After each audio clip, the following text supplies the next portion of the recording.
Hi, welcome to the Chiropractic Marketing Show. It's Frank Sardella again, here for another episode. I shouldn't really say another episode, though, because technically this is our maiden voyage. It's our pioneer episode, and I'm very excited to be here. I want to talk to all of you repeatedly and regularly. We're here to make a show for you where you can find out more about your marketing. I'm all about these days creating free resources. One of my goals is to reach the world with my talents, but certainly not just my talents. My core purpose is to really help chiropractors, and I've been wanting to do that since the day a chiropractor helped me, and this is something that I dedicate my life to doing. So it's my pleasure to do that. Who am I? I'm Frank Sardella. I've been a chiropractic marketer as of this episode for nearly 2 decades, and I've just been out there doing it. I find there's no better school on how to promote your practice than to get out there and promote your practice and start talking to people and find out what kind of reactions you get or whatever. I have never had a script that had done worth a damn for me in terms of getting me to do better at that. Because what I've quickly realized is script or no script, it comes down to you in the end and your resolve to be able to convince somebody to do something what you want them to do. All right? So that is why I do what I do. What are we going to cover in this podcast? Well, we're going to have a lot of fun. We are going to cover lots of different principles. Many of them are mine. I have a lot to say about my philosophy on this, guys. I've been doing it for a very long time, and it's something that I enjoy doing. Many of you listening, we are making this available to the general public of chiropractors, their staffs, as well as client chiropractors and their staffs. And what many of our client staffs can tell you is, I'm not very shy about, letting you know what I think about how something should be done because I have a lot of experience. So I'm full of anecdotes and experiences and stories and all kinds of stuff, even trial and error stuff that I've done, errors I've made, mistakes I've made. I've done it all, guys. So anyway, I'm excited to share that with you, and I'm excited that you're listening, so welcome. And certainly, guys, if you're docs and you have some homies out there in the industry, if you're students and you have some fellow alumnus or fellow student body people, I don't know how you refer to that. I'm not very versed in Latin, guys. But please do spread the word. We want more listeners on our podcast, and we're going to make this a lot of fun. It won't be all of me speaking. I am striving to make this program something special, so there are 2 things that I plan to do. Number 1, I have a whole lineup of guests that I want to have on our show, and I could sit here and list them for you, but it would take up the rest of the length of this half-hour podcast, so I don't want to get busy doing that, but suffice to say, I intend on getting the top guys who know what they're talking about in each category to be able to come to you and talk to you on this show. So let's look forward to that. And then the second thing is that I want your feedback. We value the listener feedback mostly, partially because I want to see who you are and who's listening. And also, as part of that, I enjoy talking to people. One of the things that consumes most of my time, perhaps more time than speaking with actual paid clients, is talking to just doctors who call in and have questions and want to find out about the program. And sometimes I'll talk for as much as a half an hour or up to an hour with a doctor on the phone about his practice. I'm fascinated by you guys and what you do every day. So what I want mostly is to hear from you, not just feedback, but I want content, I want advice, I want to know, I want you guys very much to govern. I'm doing this free for you. So in that, it's for you. I want to hear from you as to what kinds of things you'd like to learn from this podcast and hear about. What kinds of experiences, and I'm going to try to do some programming that'll make that interesting for you and make that happen to you. So to do that, and I will say this throughout it, and you'll get this at the end, also in the area where we keep all of these podcasts or whatever, there will be something there. But you should just write down my email address. I give you my personal email address where you can send things directly to me, and that is frank.screenings@live.com. All right. You can send me messages anytime, and you'll find I'm always happy to answer questions. And I would love the feedback, especially with regard to content and what you'd like to learn. I'd like to introduce you to my dog Lucy, who hangs out here in the office. She is a 5-year-old hound mix, and she's very quiet, but she's such a great companion to have side by side with me when I'm broadcasting and so on. Now, let's get down to brass tacks here, shall we? I want to tell you what my impetus is in doing what I do. and tell you a little bit about the Screening Experts company, brand, and product, and what we strive to do, how we've developed over the years, and where it all started. To be honest, guys, it started with me. Okay, and somewhere in the early 90s, I hate to tell you guys this, it's almost embarrassing to admit, but there was a time in my life where A, I didn't know what chiropractic was, and B, when I found out about it, I thought it was a little strange. And I come from a heavy medical background. I was raised on, penicillin every single year for a cold, and you take medicine when you're ill, and you only go to the doctor when you're sick, and so on. You know the story. I don't have to tell you guys this. Probably making the hair on the backs of your neck stand up. So I was raised in that type of environment, and somewhere after college, my health took a turn for the worse, and things started going downhill, and I got quite ill. And to be honest with you, at one point, perhaps when I was maybe 25, I didn't think I was going to live to see my 30th birthday. And that was really obviously not a great feeling, but it was a pretty scary feeling to have. To not be certain about what was going to happen. I very much felt not in control of my own health, and I thought this is the way the world works, and it was up to a roll of the dice, and that how long I was going to live wasn't really, I didn't play a role in that. And that did change for me pretty quickly, but ironically it was a car accident that saved me.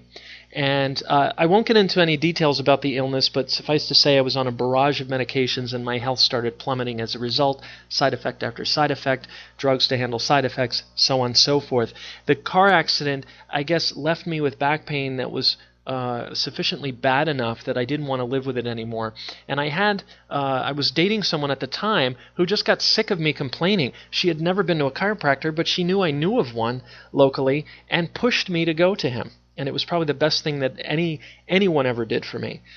Because not only did I handle the issues from the car accident, the whiplash and mid-back pain and so on, but I handled every other health problem that I had. And a few months later, not only was I standing in the staff meeting of the chiropractor, throwing out my medications and thanking the staff profusely, but I was also accepting a job with that chiropractor as a public relations assistant. They were quite a large chain of clinics at the time, one of the largest in the U.S., and within 3 months I became their director of marketing, and I learned the ropes of the industry with a bullet, guys. Nothing says, learn how to market properly like a high volume, we know how to do it type of clinic. So my background includes that experience, but it also includes probably having done at least parts of just about every consulting program and script that's out there. I am familiar with a lot of them. I do advocate a lot of them, guys. I refer to other consultants. I'm not, exclusive to my ideas are best and so on and so forth. In fact, you'll find that in my coaching, and my clients can attest to this a lot, I find myself saying disclaimers a lot. I tell people that, look, if you're doing something right now that's working, don't let anything I'm telling you to do supersede that. Continue to do what works, right? So nobody has the exact correct answer to something or can modify behavior in someone else if that someone else is already succeeding with the behavior that they're doing. You kind of get that. So these are the types of things that went into my background, and it's given me a lot of, I could say experience, but it's not the programs that I've done and the things that I've learned from these high-volume guys that I worked side by side with that really turned me into who I am. What transpired from that after 2 years of doing that, and guys, listen, I just want to give you an order of magnitude here. The size of the practice that I was dealing with, I probably had close to $100,000 in advertising budget. Okay, and again, we're talking about a time when there was no SEO because there was not really any internet and all of that kind of stuff. So just keep in mind that yellow pages were a big deal, and there was a lot more, different types of things and newspaper ads being run and things that were quite costly back then. Okay, a lot of you younger chiros out there in the audience are probably might not even have the reality. You're like, what's the yellow pages? No, I actually know we haven't gotten to that generation yet, but that generation is on its way up, guys. It may already be in school, but the bottom line is that that's the kind of high volume situation that I was in. But after 2 years of having done that, it was going out on my own and working with lots of chiropractors individually that really provided the experience. And I'll tell you what really gave me the marketing abilities was going out there and doing screenings, guys. Now listen, I know I'm using the S word, and it can be kind of a four-letter word for some of you. For many of you, you swear by it, but many of you swear at it. And I just want to tell you something. The screening process is something so much more than just going out there and just, hacking away, getting patients. It's so much more than, God, I feel degraded. I'm sitting in Walmart and I went to school for 8 years and I'm a doctor and, my medical doctor is sitting at home enjoying his family and I look like a disgrace sitting here at Walmart. It's not about that, guys.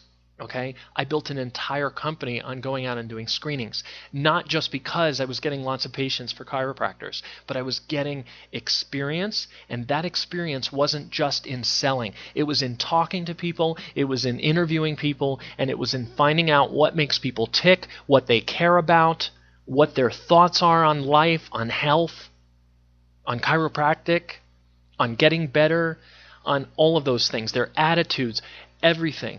What it does is it puts you in touch with your community. Now, this isn't a campaign for me to tell you guys go out there and do screenings, but what it is a campaign for is to tell you that you do need to get out there and get to know the community.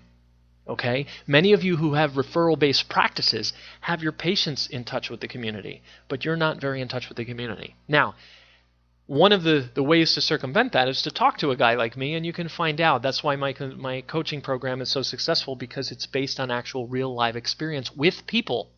Okay, it's not a scripted thing. But I'm not here in this podcast to promote my program. I'm just right now in this initial maiden voyage of a podcast. I'm here to just give you some of my background and tell you how I became what I became and why here we are doing a podcast for you guys for free. And why I want to have sort of a free coaching center and some other resources for you guys to be able to go out there and use. My impact, personal impact, that led me into getting this experience started out as a patient, and a miracle happened for me. And after that miracle happened, I did what any patient who receives a miracle would want to do. I'd want to tell everyone about it. Now, and you can read this in my bio on my website, most people ask me this question. I get it all the time. Why didn't you go to chiropractic school if you're so passionate about this? And the bottom line is this. My background isn't in chiropractic. My background isn't even in healthcare.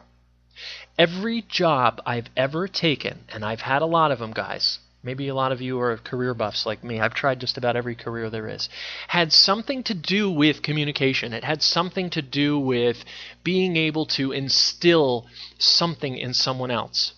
And that's really what I care about. Do you know what my background is? I'm a musician, folks. Okay? I was raised by a drummer. I am a drummer now I shudder to say how many years it's been. I'm not going to give that one away. But I've been a musician for a very long time. I've been a songwriter for a very long time. I write lyrics. I ghostwrite. I write, various non-fictional things. I love to write blogs and different things like that.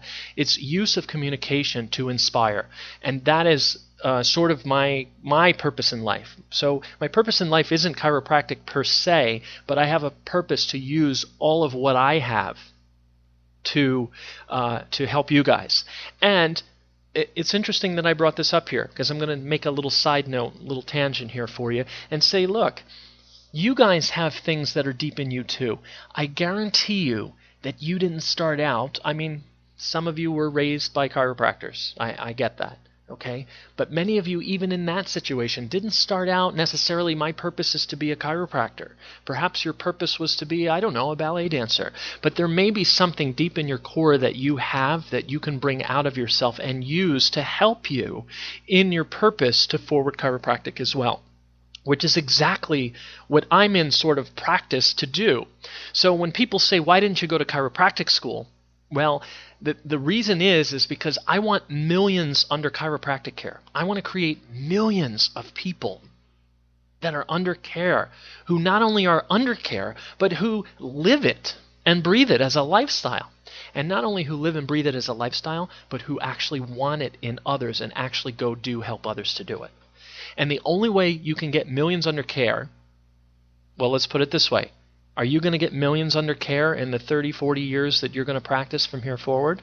Those of you younger ones, those of you who are close to retirement, are you close to the million patient mark? Okay? High volume practices many of them aren't even close to making the million patient mark.